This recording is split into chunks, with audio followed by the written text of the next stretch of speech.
யாழ்ப்பாணம் செம்மணி சித்துப்பாத்தி மனித புதைக்குழி வழக்கு நீதவான் எஸ் லெனின்குமார் முன்னிலையில் இன்று விசாரணைக்கு எடுத்துக் கொள்ளப்பட்டது. யாழ்ப்பாணம் செம்மணி சித்துப்பாத்தி மனித புதைக்குழியில் மீண்டும் அகழ்வு பணிகளை முன்னெடுப்பது தொடர்பில் இதன்போது மன்றில் தெரிவிக்கப்பட்டது. ஏற்கனவே இந்த அகழ்வு பணிக்கு நிதி தேவைப்பாடு இருந்த அடிப்படையில் இன்று நிதி கிடைக்கப்பட்டதன் அடிப்படையில் இந்த அகழ்வு பணியானது ஏப்ரல் மாதம் 27ஆம் தேதி மீண்டும் ஆரம்பிக்கப்பட இருக்கிறது.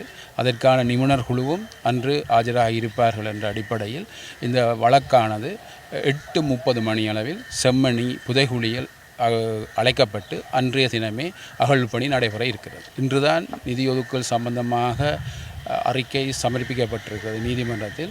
அதற்கான அகழ்வுக்கான முன்னேற்பாடுகள் சம்பந்தமாக நாளை 3 மணிக்கு அதோடு சம்பந்தப்பட்ட அனைத்து தரப்பினரையும் நீதிமன்றம் அழைத்து கலந்துரையாடி அதற்கான ஆயத்த பணிகளை செய்வதாக இன்று தீர்மானிக்கப்பட்டிருக்கு.